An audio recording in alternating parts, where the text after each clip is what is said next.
எப்படி 90%? அதுவும் கேட்ல என்ன மாதிரி இருக்க ஆவரேஜ் ஸ்டூடெண்ட்ஸ்னால முடியுமா? சரி, எடுக்க முடியும்னு வச்சுக்கிட்டாலும் 90% மேல வாங்குறதுக்கு என்ன பண்றது? ரொம்ப கஷ்டமா இருக்குமோ? இங்க எனக்கு 50% தாண்ட மாட்டேங்குது.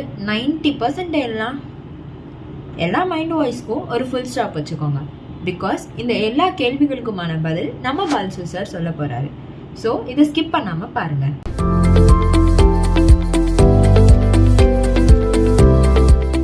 Hi, this is Balsu here, founder director of Balsu Success Academy. இந்த அகாடமியில் 5000க்கு மேற்பட்ட மாணவர்கள் கேட் கோச்சிங் எடுத்துகிட்டு டாப் காலேஜஸான IIM, MDI, IMT, NITI, IIT, MICA மாதிரி நிறைய காலேஜஸில் போய் ஜாயின் பண்ணி MBA படிச்சிருக்கிறாங்க, படிச்சுக்கிட்டும் இருக்கிறாங்க. நான் இந்த ஃபீல்டில் ஒரு 25+ இயர்ஸாக பணிபுரிஞ்சிட்ருக்கிறேன். இந்த வீடியோவில் நம்ம ஸ்டூடெண்ட்ஸு 90% மேலே கேட்டில் எப்படி வாங்கணுன்றது பார்க்க போகிறோம். நிறைய பேர் வாங்கிட்டு போயிருக்கிறாங்க. ஸோ அது கஷ்டமான வேலை கிடையாது, அதுக்குன்னு ஒரு ப்ராசஸ் இருக்குது, அதை ஃபாலோ பண்ணுவோம் நம்ம. இப்போது 90% வாங்குறதுக்கு சிரமங்கள் என்னென்னு ஃபஸ்ட்டு பார்த்துருவோம். நிறைய பேர் ஆசைப்படுவாங்க IIM போகணும்னு, பட் அவங்கள்ட்ட ஒரு ப்ராப்பர் பிளான் இருக்காது. ஆர் பிளான் இருந்தாலுமே டிசிப்ளின்ட் அப்ரோச் இருக்காது. ரெகுலராக அதை ப்ராக்டிஸ் பண்ணியிருக்க மாட்டாங்க. பரீட்சைக்கு முன்னாடி 2 மாதமோ இல்லை எங்கெங்கே டைம் கிடைக்குதோ அப்போ மட்டும் ப்ரிப்பேர் பண்ணிட்டு போயிருப்பாங்க. இந்த மாதிரி பிரச்சனை ஓவர் கம் பண்ணாலே 90% வாங்கலாம். வாங்க ஸ்டெப் பை ஸ்டெப்பாக அதை பார்க்க ஆரம்பிக்கலாம். 90% வேணும்னா என்ன பண்ணணும்? நம்ம கேட்டோட ஸ்ட்ரக்சரை நல்லா புரிஞ்சுக்கிறோமே. கேட் கொஷின் பேப்பர் பார்த்திங்கன்னா கிட்டத்தட்ட 66 கொஷின்ஸ் கிட்ட கொடுக்குறாங்க. 3 செக்ஷனாக கொடுக்குறாங்க. ஒவ்வொரு செக்ஷனுக்கும் கிட்டத்தட்ட 40 நிமிஷம் டைம் தராங்க நம்மளுக்கு. இதுதான் கேட்டோட பேட்டர்ன். அது first section VARC, second section DALR and third section quantitative அபிலிட்டியாக இருக்குது, தட் இஸ் மேத்ஸாக இருக்குது. சரி, ஒரு 90% வேணும்னா என்ன ஸ்கோர் வேணும்னு பார்ப்போம். இது வரைக்கும் நடந்த கேட், தட் இஸ் நான் மட்டுமே கிட்டத்தட்ட ஒரு 18-20 கேட் பார்த்துருக்கேன்னு வச்சுங்களேன்.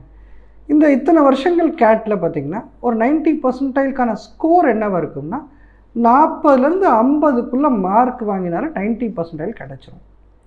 சரி, இது புரிஞ்சுக்கிட்டோம் நம்ம. அப்போ 40 to 50 மார்க் வாங்குறதுக்கு வேலை பார்க்கணும். இன்னொரு விஷயம் என்ன புரிஞ்சுக்கணும், ஒரு கொஸ்டனுக்கு 3 மார்க் கொடுக்குறாங்க கரெக்ட் ஆன்சர்னால், ராங் ஆன்சர்னால் 1 மார்க் கழிச்சிடுறாங்க. அப்போது நான் கிட்டத்தட்ட 45-50 மார்க் வாங்கணும்னா நான் எத்தனை கொஷின்ஸ் கரெக்டாக போட்டிருக்கணும்னு பாருங்கள். அது ஒரு விஷயம். அடுத்து 3 செக்ஷனில் அதை பிரிச்சுக்கணும். நம்மளுக்கு 50 மார்க்குன்றது 3 செக்ஷனும் சேர்த்து வர்ற ஒரு பாயிண்ட்டாக இருக்குது. அப்படின்னா VARC செக்ஷனில் கிட்டத்தட்ட 17லேருந்து 20 வரைக்கும், DALR செக்ஷனில் கிட்டத்தட்ட 15லேருந்து 17 வரைக்கும், அண்ட் குவான்ட் செக்ஷனே அதே மாதிரி 15 to 17 மார்க்ஸ் இருந்ததுனால நம்மளுக்கு கிட்டத்தட்ட தேவையான டோட்டல் ஸ்கோரும் பர்சன்டைலும் வந்துடும். இப்போ இந்த ஸ்கோருக்கு நான் சொன்ன மாதிரி 3 மார்க்கு ஒரு கொஷனுக்கு இருக்கும் போது இந்த ஸ்கோர் வருதுன்னா எத்தனை கொஷின்ஸ் போடணும்னு பாருங்கள்.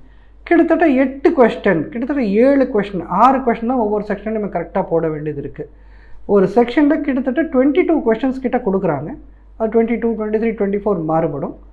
அப்போது நம்மளுக்கு தேவை 6-7 கொஷினோ போடணும். 6-7 கொஷினோ கரெக்டாக போட்டுட்டோம்னா நம்மளுக்கு 90% கிடச்சிரும். அப்படின்னா என்ன அர்த்தம்? இப்போ நான் சொல்கிறது 6 to 7 கொஸ்டின்ஸ் ஒவ்வொரு செக்ஷன்லையும் கரெக்டாக போடுங்கன்னா 100% அக்யூரஸியில் சொல்கிறேன். அப்படின்னா நீங்கள் போடுற எல்லா கொஷினும் கரெக்டாக இருக்கணும் அப்படின்னு சொல்கிறேன்.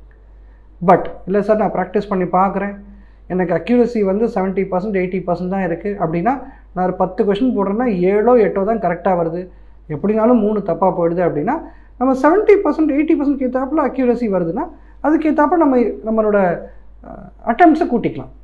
ஃபார் எக்ஸாம்பிள் கிட்டத்தட்ட 12 கொஷின் இல்லாட்டி 10 கொஷின் எல்லா செக்ஷனையும் போடுற மாதிரி வச்சுக்கிட்டு 7 கொஷினோ 8 கொஷினோ ரைட் வாங்குற மாதிரி இருந்துச்சுன்னா கவலை இல்லை. ஸோ நம்மளுக்கு தேவை 30 கொஷின் போடணும் டோட்டலாக. அதில் 70% கிட்டத்தட்ட 21, 22, 23 கொஷின்ஸ் கரெக்டாக இருந்துச்சுனாலே நம்ம கிட்டத்தட்ட சூப்பரான மார்க்கில் 90% அச்சீவ் பண்ணுறதுக்கு ரொம்ப சாதாரணமாக நம்ம பண்ணிட்டு போயிடலாம். இப்போ ஒவ்வொரு செக்ஷனாக பார்ப்போமே. First section VARC, verbal ability, reading comprehension. ஒரு ரீடிங் காம்ப்ரஹென்ஷன் பேசேஜ் எப்படி சால்வ் பண்ணணும்னு ஏற்கனவே ஒரு வீடியோ நான் இந்த சேனலில் போட்டிருக்கோம். ஸோ நீங்கள் அதை டிஸ்கிரிப்ஷனில் பார்த்து அதை கிளிக் பண்ணி அதை கூட பார்த்துங்க. பட் பொதுவாக என்ன வேணும், ஒரு கேட் ஆஸ்பைரண்ட்டாக இருக்கும் போது நான் எனக்கு கேட் பரீட்சை எழுத போகிறேன் அப்படின்னா என்னோட ரீடிங் ஸ்பீட் அப்படின்றது கிட்டத்தட்ட 220 words to 250 words per minute. அந்த ரீடிங் ஸ்பீடுக்கு ரெடி ஆகிட்டோம்னா 90% போகிறது கஷ்டம் கிடையாது. இது first point. Second point, reading comprehension crack பண்ணுறதுக்கு என்ன வேணும்னா வெரைட்டி ஆஃப் பேசேஜஸ் படிச்சிருக்கணும். ஸோ நிறைய டிஃப்ரெண்ட் டைப்ஸ் ஆஃப் புக்ஸோ, மேக்சின்ஸோ, ஆர்டிகிள்ஸோ, நியூஸ் பேப்பர்ஸோ, பப்ளிகேஷன்ஸோ வெரைட்டியாக படிச்சிருக்கேன், டிஃப்ரெண்ட் ஜானர்ஸை வாசிச்சிருக்கேன் அப்படின்னா எனக்கு ஃபெமிலியாரிட்டி பெட்டராக இருக்கும். இல்லை நான் ஒரு விதமான புக்ஸ் தான் படிச்சிருக்கேன், ஒரு விதமான நியூஸ் பேப்பர் தான் படிக்கிறேன்னா அங்கே போய் நான் புது பேசேஜ் பார்க்கும்போது இது என்ன போட்டிருக்காங்க புரியலை, இது எனக்கு கனெக்டே ஆகலைன்னு சொல்லிட்டு விட சான்சஸ் நிறைய இருக்குது. 90% வாங்குகிற ஸ்டூடெண்ட்ஸ் நிறைய பேர் பண்ணுற ஒரு நல்ல விஷயம் என்னென்னா வெரைட்டி ரீடிங், ஸ்பீட் ரீடிங், இது ரெண்டும் பண்ணுறாங்க. ஏட்டா இது ஒரு பாயிண்ட் நீங்கள் நோட் பண்ணி வச்சுங்க. விஏஆர்சிக்கு முக்கியமான விஷயம் speed reading and variety reading. இந்த மாதிரி நம்மளுக்கு வெரைட்டி ரீடிங் வருதா வரலையான்னு செக் பண்ணுறதுக்கு தான் நாங்கள் என்ன பண்ணுறோன்னா நம்ம அகாடமியில் movie discussions, book discussions, current affair டிஸ்கஷன்ஸ்னு நிறைய டிஸ்கஷன்ஸ் வைக்கிறோம். படிக்கிற விஷயங்களை மக்கள் வந்து டிஸ்கஸ் பண்ணுறாங்களா, ஸ்டடி குரூப், நம்ம அகாடமியில் இருக்க ஸ்டடி குரூப்பில் இந்த மாதிரி ரெகுலர் டிஸ்கஷன்ஸும் கிளாஸ் ரூம்ஸ்லையும் ரெகுலர் டிஸ்கஷன்ஸும் கொண்டுட்டு போகிறோம் நாங்கள். ஓகே, செகண்ட் செக்ஷன் போவோமா? DILR, data interpretation, logical reasoning section. இந்த செக்ஷன் 90% வாங்குறதுக்கு ஃபஸ்ட்டு விஷயம் என்ன அப்படின்னா இதில் செட்டு பேட்டர்ன் எதுவும் கிடையாது. நிறைய விதமான கொஸ்டின்ஸ் ப்ராக்டிஸ் பண்ணும். ஒரு நாளைக்கு அட்லீஸ்ட் ஒரு 3 செட்டு 4 செட்டு போட்டு பார்க்குற பழக்கம் இருந்ததுன்னா ஒரு கணிசமான ஒரு ப்ராக்டிஸ் நம்மளுக்கு இருக்குதுன்னு வச்சுங்களேன், அழகாக DILR கிராக் பண்ணலாம். ஸோ ரிக்குவயர்மெண்ட் ஃபார் DILR முக்கியமாக என்னென்னா variety of questions and speed maths. இந்த கால்குலேஷன் பண்ணுற ஸ்பீடை வந்து ஏற்றிக்கணும். You can start with basic analysis. ஒரு லாஜிக்கல் ரீசனிங் கொஷின்ஸோ, ஒரு டேட்டா இன்டர்பிரேஷன் கொஷின்ஸோ, அதில் பேசிக்காக திங்கிங் தான் ஃபுல்லாக செக் பண்ணுறாங்க. ஸோ இதை மட்டும் நம்ம வெரைட்டியை ப்ராக்டிஸ் பண்ணிட்டோம், ஒரு கொஷினை படித்தோன்னா புரிஞ்சு நம்ம அதுக்கு ஆன்சர் பண்ண ஆரம்பிச்சிட்டோம்னா கவலை இல்லை. இதில் நிறைய பேர் மிஸ் பண்ணுறது என்னென்னா, சார் எனக்கு வந்து டேபுலர் காலமில் கொடுத்தா புரியுது, கிராஃபில் கொடுத்தா புரிய மாட்டேங்குது, ஆர் வேறு மாதிரி graph pie chart or radar chart கொடுத்தா புரிய மாட்டேங்குதுன்னா அவங்க வெரைட்டி ட்ரை பண்ணலைன்னு அர்த்தம். இது ரெண்டாவது விஷயம். மூணாவது செக்ஷன் நம்மளுக்கு குவான்டிடேட்டிவ் எபிலிட்டி, மேத்ஸுன்னு சொல்கிறோம். இதில் தான் நிறைய பேர் டைம் ஸ்பெண்ட் பண்ணுறாங்க ப்ரிப்ரேஷன் நேரத்தில். 90% வாங்குறதுக்கு நான் சொன்ன மாதிரி ஒரு செக்ஷனில் 10 கொஷின் போட்டாலே போகும். 10 கொஷின் கரெக்டாக போட்டால் போகும், தப்பு இல்லாமல், வேறு கொஷின்ஸ் தப்பு இல்லாமல். அப்போது நம்மளுக்கு மேத்ஸில் நிறைய சாப்டர்ஸ் இருக்குது. எனக்குன்னு பார்த்து நான் ப்ரிப்பேர் பண்ணும்போது ஒரு 6 to 7 சாப்டர்ஸ் ஃபோக்கஸ்டாக நல்லா ஸ்ட்ராங்காக ப்ரிப்பேர் பண்ணாலே போதும். எல்லாமே படிக்கணும்னு கூட தேவை கிடையாது. நிறைய பேர் என்ன பண்ணுறாங்க, சப்ஜெக்ட் முடிக்கணும், போர்ஷன் முடிக்கணுன்ற பாயிண்டில் நிறைய சாப்டர்ஸ்ட்டு போய் மேலோட்டமாக தெரிஞ்சு வச்சுக்கிட்டு வந்துடுறாங்க. அதனால அவங்களால டீப்பாக ஆன்சர் பண்ண முடியல. ஸோ எங்களோட சஜஷன் என்ன, ஃபஸ்ட்டு நீங்கள் எல்லா சாப்டர்ஸ் வாசித்து உங்களோட ஸ்ட்ரென்த் என்னன்னு கண்டுபிடிங்க. அந்த ஸ்ட்ரென்த்தில் ஒரு ஃபார் எக்ஸாம்பிள் ஒரு 10 சாப்டர் உங்களுக்கு ஸ்ட்ரென்த்தாக இருக்குன்னா அதில் 80% நீங்கள் ப்ராக்டிஸ் பண்ணும்போது நல்லா போட்டாலே போதும், அங்கே போட்டுடலாம், கவலை இல்லை. So identify your strength and then create a group of chapters which are very comfortable. அதை வச்சு நீங்கள் அழகாக போய் ஸ்கோர் பண்ணலாம். இங்கே நம்மளுக்கு என்ன ஸ்கில் வேணும், டீப் டைவிங் இன்டு கான்செப்ட்ஸ். இங்கே வெரைட்டிக்கு பதிலாக ஒரு கான்செப்ட் எடுத்தால் உள்ளே நம்ம டீப்பாக பார்க்குறோமான்னு பார்க்கணும். ஆப்வியஸ்லி ஸ்பீட் மேத்ஸ் பழக்கமும் வரணும். That is fast calculation, mental மேத்ஸ்ன்னு சொல்கிற விஷயங்கள் இங்கே பழகியிருக்கணும்.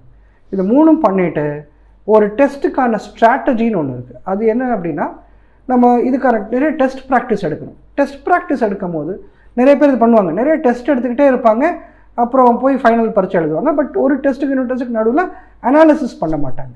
நம்ம நிறைய முக்கியத்துவம் கொடுக்குறதே அந்த அனாலிசிஸ் தான். ஒரு டெஸ்ட் எடுக்கிறீங்கன்னா முடிச்சோன்னா டீட்டெயில்டு அனாலிசிஸ் பண்ணிவிட்டு அதுலேருந்து வர்ற நிறைகளும் குறைகளும் எடுத்து வச்சுக்கிட்டு அடுத்த டெஸ்ட்டுக்கு ப்ரிப்பேர் பண்ணி டெஸ்ட் எழுதுது. இந்த ப்ராசஸ், இந்த சைக்கிள் அடிக்கடி பண்ணிகிட்டே இருக்கும் போது தான் நம்ம வந்து ஃபைன் டியூன் ஆகிட்டே வருவோம். நம்மளோட ஸ்ட்ரென்த் மேலே வந்துகிட்டே இருக்கும், வீக்னஸ் கன்வெர்ட் ஆகிட்டே இருக்கும்.